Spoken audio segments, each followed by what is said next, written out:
Y a continuación, entonces, toca una propuesta de norma que tiene como objetivo garantizar el acceso a los sistemas de conocimientos y sus aplicaciones, sus beneficios, y que va a ser entonces explicada por su autora y entiendo un par de invitados especialistas. Disponen para este propósito de 20 minutos y luego tendremos un espacio para tener un nuevo proceso deliberativo en la comisión. Entonces, le dejo la palabra a Cristina Dorador. Bueno, muchas gracias, Ignacio, por la presentación. Voy a presentar aquí al equipo que me acompaña, a Enrique Reobó, que es el expresidente de la Asociación de Artes y Humanidades, es historiador, también está terminando su doctorado en dicho tópico, y también a sociólogo José Ortiz, que tiene también una amplia experiencia en temas de política científica, quienes me acompañan a presentar esta norma. Bueno, hoy es un día muy importante para Chile. La ciencia y el conocimiento son parte de nuestra vida. No estaríamos aquí, en esta sala, teniendo esta discusión si no tuviésemos, por ejemplo, micrófonos, lo cual se relaciona con la física, con la acústica, pantallas, que se refiere, ¿cierto?, a materiales, la química, la física, sillas, las cuales están diseñadas en base a una mecánica, a un peso, a un diseño, a una ergonometría. El lenguaje, el cual estamos usando en este momento, que también tiene bases filosóficas, lingüísticas, culturales. El pensamiento crítico, el pensamiento político, la historia, la memoria y también los sueños. Todos somos depositarios y generadores de conocimientos. El mundo externo, la interpretación de la naturaleza, la construcción de una imagen del universo, el pan de cada día, la poesía que se expresa en cada mañana nos hace tener que adoptar, desde la Constitución, distintos derechos y principios que serán fundamentales para prospectar y pensar el Chile del futuro. En 20, 30 o 40 años más, los de entonces ya no somos o seremos los mismos. El vínculo indisoluble con la naturaleza, la cual se encuentra en riesgo por la exacerbada actividad humana y la crisis climática, nos demanda asumir que las alternativas al desarrollo humano en toda su extensión deben tener como base los sistemas de conocimientos cuya fondo, ¿cierto?, se presenta en esta norma. Esta es la primera vez que se discutirá de manera democrática a nivel constitucional normas y artículos integrales que traten sobre la importancia de desarrollar la investigación en Chile, poniéndonos a un estándar internacional respecto al derecho a la ciencia, donde nuestra propuesta se amplía a sistemas de conocimiento, los cuales incluyen distintos tipos de saberes, locales, ancestrales, científicos, las artes, las humanidades, la estética, entre otros. La norma presentada contiene los siguientes derechos: el derecho a beneficiarse de los conocimientos, sus aplicaciones y a gozar de sus beneficios, vamos después a explicar cada uno, la libertad de investigación, la protección contra usos indebidos de los conocimientos y la tecnología, la protección contra usos indebidos dentro de un futuro derecho a la integridad física y psíquica, y también el principio constitucional sobre el valor esencial de los sistemas de conocimientos y sus aplicaciones. Bueno, la importancia de la norma, como está ahí en esta diapositiva, es poner en valor los conocimientos dentro de la discusión pública y política que se necesita y se requiere en nuestro país. Esto tiene como base distintos pactos de derechos humanos que Chile ha firmado, como por ejemplo la Declaración Universal de los Derechos Humanos en su artículo 27, del cual Chile fue promotor justamente, el Pacto Internacional de Derechos Sociales, Económicos y Culturales, su artículo 15, la Declaración de Venecia del 2009 y también una observación general muy reciente del año 2020 a los derechos sociales, económicos y culturales. Esta también es una herramienta para el cumplimiento de otros derechos. Ya también vamos a dar algunos ejemplos, cómo se puede ver que la importancia de tener, ¿no es cierto?, en nuestra Constitución estos derechos a los conocimientos para poder garantizar otro tipo de derechos.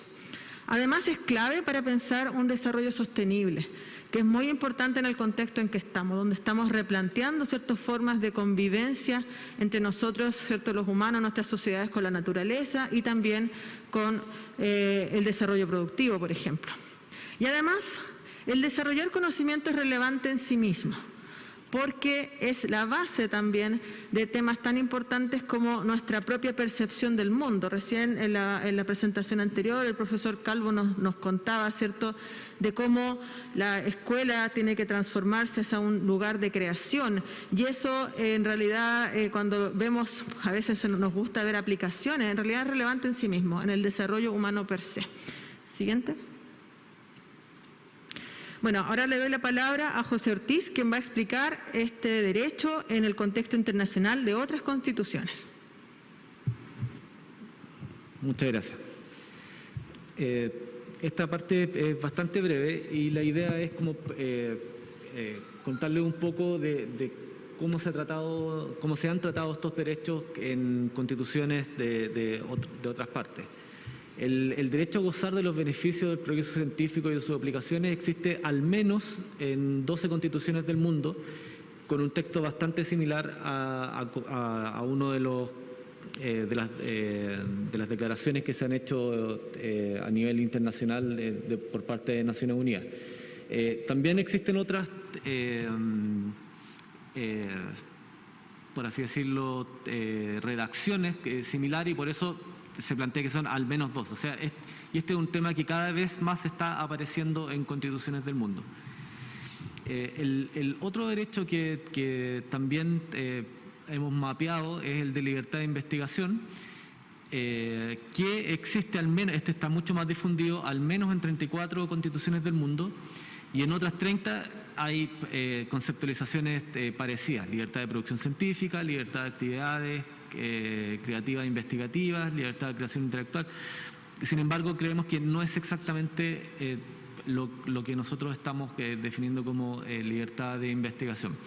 Dicho sea de paso, libertad de investigación ha sido planteado en el contexto chileno como reforma constitucional en 2 ocasiones, por ahí por la década de 2009, 2010, sin éxito en ninguno de esos 2 casos. Y por último también está el derecho a la protección contra el uso indebido de la ciencia y tecnología, que no está tan sistematizado. En Chile existen regulaciones a nivel de ley, y aquí el ejemplo más claro es el de Suiza, que ha regulado el tema de la clonación con seres humanos y animales. Y esto es un ejemplo para que es un tema también emergente de cómo las constituciones van protegiendo a personas y seres vivos en general contra usos indebidos de la ciencia y tecnología.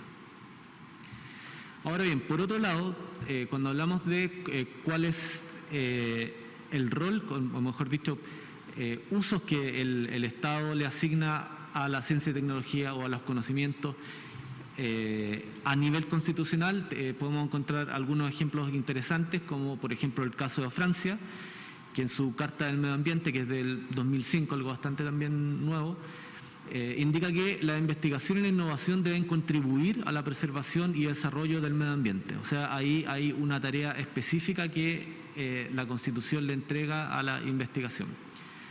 En el caso de Hungría, lo que plantea la Constitución es que el Estado debe utilizar las soluciones tecnológicas y los logros científicos para mejorar la calidad de los servicios públicos y también la transparencia. Estos son ejemplos más o menos como particulares, comparado por ejemplo con el caso de Cuba, que plantea que el Estado promueve el avance de la ciencia y tecnología como elementos imprescindibles para el desarrollo social y económico. Corea del Sur le da un enfoque más económico al indicar que él debe desarrollar ciencia y tecnología para desarrollar a su vez la economía nacional. Y Taiwán lo hace también de manera específica, indicando que la ciencia y tecnología debe cumplir un rol como a nivel nacional en temas de la conservación del agua, la productividad de la tierra, condiciones agrícolas, etc. Entonces, existe un rol a nivel constitucional que se le asigna a la ciencia y tecnología en el mundo, que es algo que vamos a ver también al final de la presentación, que está incluido en la norma. Ahora, Enrique va a hablar un poco de cuáles son las innovaciones que plantea este derecho respecto a lo que es el derecho internacional. Bueno, primero que todo, muchas gracias por la posibilidad de participar de esta exposición. En torno a las innovaciones más relevantes que nosotros desarrollamos dentro de la norma, probablemente la más significativa dice relación con el paso del concepto de ciencia a una utilización del concepto de sistemas de conocimiento, que a nuestro juicio es mucho más amplio y subsume a la ciencia dentro de uno de los sistemas de conocimiento, que por cierto dentro del preámbulo se reconoce como uno fundamental y muy significativo en el contexto moderno. En ese sentido, una de las cuestiones importantes que tuvimos que desarrollar fue un trabajo de delimitación conceptual en torno a la noción de sistemas de conocimiento. Ese trabajo lo vamos a explicar un poquito más adelante cuando comentemos en particular los artículos primero de la norma. Y por tanto, en este momento quisiera enfocarme en los últimos dos puntos, en la idea del diálogo intercultural y transdisciplinar, donde básicamente eso hace referencia, la noción de transdisciplinar, hace referencia a la existencia de algunos problemas o elementos o nudos problemáticos que deben ser abordados desde multiplicidad de miradas para poder complejizar ese abordaje, y esa multiplicidad de miradas debiesen estar ponderadas en diálogo y también debiesen ser tratadas de manera equitativa. El trato equitativo no quiere decir que todas sean iguales en todos los casos, sino que exista una ponderación justa y adecuada de cuáles son más relevantes en qué minuto y cuáles son menos relevantes en qué otro minuto.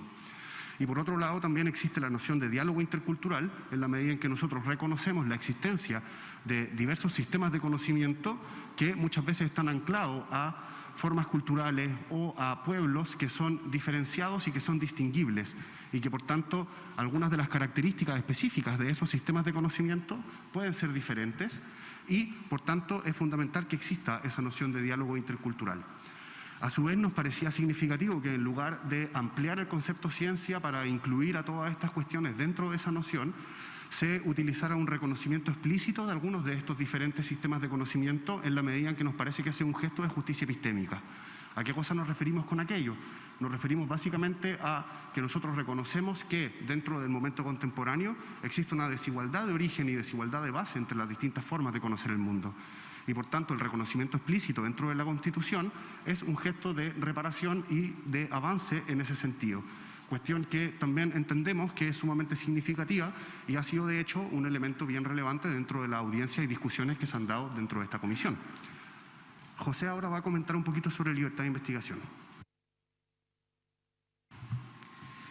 Respecto de libertad de investigación, primero, como a grandes rasgos, definirla se refiere a la protección que se le entrega, al compromiso, a la obligación del Estado de no interferir en la investigación.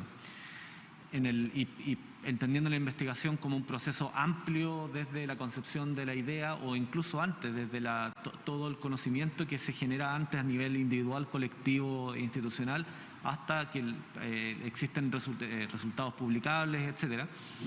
Y la innovación que hay en este sentido es que no solo se considera la investigación como científica, como uno lo podría entender como convencionalmente, sino que también se considera también la investigación que realizan otros sistemas de conocimiento, que son los que se mencionan en la norma.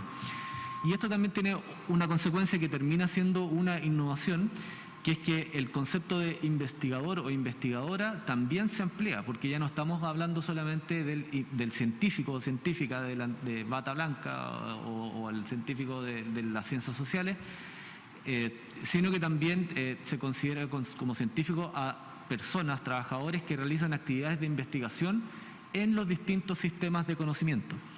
Y en ese sentido estábamos pensando en un detalle, no un detalle, pero en algo más simbólico para que lo tengan un poco más claro, que fue justo un hallazgo que hizo Enrique en su investigación doctoral, que tiene que ver con... Él lo va a pasar a describir ahora un poco. Básicamente una carta que Violeta Parra le escribe a Álvaro Bunster en la década de los 60 solicitando recursos y solicitando apoyo para poder desplegar una práctica de conocimiento, diríamos hoy, de conocimiento anclado básicamente en el rescate, en el rescate y la puesta en valor de conocimientos locales, de folclore local, de cultura local, donde Violeta Parra lo que solicitaba era un apoyo monetario, era también un auto para poder recorrer Chile recopilando información y recopilando, digamos, tradiciones culturales, folclore, música dentro de nuestro país. Y en ese sentido, un elemento muy significativo de esta carta es que Violeta Parra debe ponerse en un lugar subordinado para poder hablar con la universidad. Eso se puede denotar al menos en 2 ocasiones. Al final, cuando dice ahora tengo fe, no sé por qué, pero tengo fe, hace referencia a una posición donde está solicitando desde un lugar, digamos, sumamente como pasivo, ¿no? Ella depende de lo que el otro diga. Y esa dependencia de lo que el otro diga denota una injusticia y una desigualdad estructural. Y por otro lado también otro momento que a mi juicio es el más hermoso de la carta, cuando dice que ella espera entre espinas la respuesta de Álvaro. Y lamentablemente esa respuesta nunca llega, esta es la 3ª vez que solicita recursos. Entonces, desde ese punto de vista, una de las cuestiones que a nuestro juicio era fundamental era intentar construir una norma que pudiera evitar que cuestiones como esta sucedieran. Es decir, que cuestiones como una subordinación explícita de ciertas formas culturales hacia otras, donde eso lo que produce es precisamente la necesidad de humillarse o de ponerse en un lugar de debilidad o de pasividad frente a un otro, que es quien tiene la llave para lo que tú necesitas, eso es un problema a nuestro juicio. E intentamos cautelar aquello. Y desde ese punto de vista, nos parece sumamente significativo también el asunto de la evidencia. Acá es importante hacer referencia a 3 cuestiones fundamentales. Lo primero es que nosotros proponemos unas decisiones informadas en evidencia o por evidencia, lo cual es distinto a una decisión basada en evidencia. Hacemos esa distinción porque la decisión informada por la evidencia supone que la evidencia y las evidencias son un elemento más para poder tomar esas decisiones y no son ni el único ni el más significativo, ni tampoco tiene que estar absolutamente determinada la decisión por determinada evidencia. Y en ese sentido, en ningún caso podemos considerar que las evidencias deben subordinar a la deliberación democrática. La evidencia es una herramienta para mejorar, para ampliar la deliberación democrática, pero no es ni puede ser la deliberación democrática. No es la misma cosa y queremos dejarlo absolutamente explícito. Y el último y lo otro que quisiera comentar es que, de acuerdo a nuestra propuesta, las decisiones informadas en evidencia suponen 3 elementos fundamentales: diálogo, ponderación y trato equitativo entre los distintos sistemas de conocimiento. Y por tanto, bajo ningún punto de vista, esto puede ser considerado o debiese interpretarse de la norma que existen evidencias que están por sobre las otras o evidencias que son de suyo más importantes que las otras, o que las evidencias científicas deben subordinar a todas las demás. Eso es contrario al espíritu de la norma. Y entendemos y reconocemos que esto es un proceso que debe desarrollarse, porque obviamente existen desigualdades de base, como dijimos, y por tanto, en este minuto, seguramente será mucho más fácil acceder a evidencias científicas que a evidencias territoriales en un determinado espacio, y por lo mismo es fundamental, como lo vamos a comentar más adelante, construir en una segunda etapa de discusiones la institucionalidad que nos permita asegurar que esto ocurra de la manera en que está planteado. Con respecto a otra innovación relevante, el derecho a la protección contra usos indebidos de la ciencia y la tecnología. Esto hace referencia básicamente a uno de los puntos de la norma donde se refiere a la necesidad de abstenerse de divulgar información falsa o desactualizada. Eso tiene como principal anclaje, digamos, dentro de la norma internacional este punto de la observación general número 25, que hace referencia a abstenerse de desinformar, menospreciar o propalar bulos con el fin de erosionar la comprensión y el respeto a la ciencia y la investigación científica por los ciudadanos. Eso nos parecía muy significativo ponerlo, especialmente porque dentro del contexto en el que estamos, esta idea de fake news, etcétera, aparece como muy significativo. Ahora Cristina va a pasar a comentar la norma en detalle. Sí, bueno, muchas gracias Enrique y José por este complemento. Bueno, la norma ustedes la tienen en sus emails hace tiempo, bueno, se dio a conocer. Agradezco también acá el amplio patrocinio que tuvo la norma por la mayoría de la comisión. Bueno, primero voy a comentar el primer tema, que es el derecho a beneficiarse de los conocimientos y sus aplicaciones y a gozar de sus beneficios, donde básicamente señala que el Estado asegura el derecho de todas las personas y comunidades a participar libremente de los procesos de creación, desarrollo, transmisión, conservación y enriquecimiento de los diversos sistemas de conocimiento y sus aplicaciones y a gozar de sus beneficios sin discriminación arbitraria alguna y de forma equitativa y descentralizada, que eso también viene a ser una novedad para el contexto constitucional, sobre todo en nuestro país.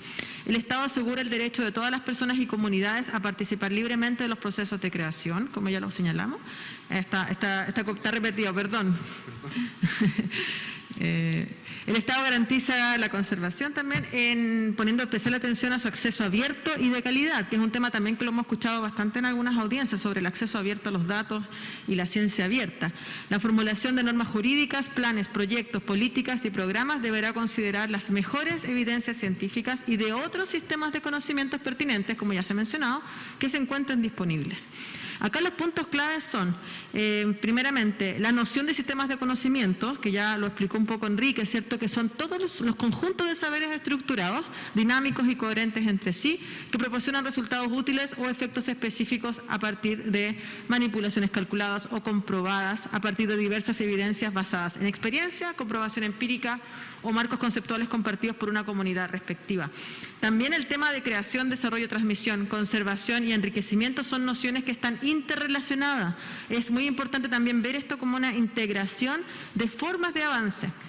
Y por otro lado, lo que se refiere con mejores evidencias es el reconocer que hay puntos de partida desiguales y la necesidad de institucionalizar este tema para propiciar mayor justicia y avanzar, por supuesto, en democracia. La libertad de investigación, solamente por un tema de tiempo, quiero hacer, ya la explicó José, quiero hacer énfasis en que el Estado también promueve esta libertad de creación e investigación de manera descentralizada, con equidad de género y territorial, porque también existen brechas enormes en el desarrollo de los conocimientos en Chile, ya sea por temas territoriales y también por género. Y los puntos claves acá quiero hacer mención, porque es importante poner esto a nivel constitucional, por ejemplo, para evitar que existan ataques frente a algunas personas que estudian ciertos tópicos, como pasó recientemente con la solicitud de el tema de la ideología de género que según algunos grupos, se estaba desarrollando en las universidades. Y eso también viene a ser una persecución frente a la libertad de creación, de pensamiento y de investigación. Además, la relación con la libertad de expresión, libertad de conciencia y libertad de cátedras, que es fundamental de mantener, y también la dimensión ética de dichos puntos. Siguiente.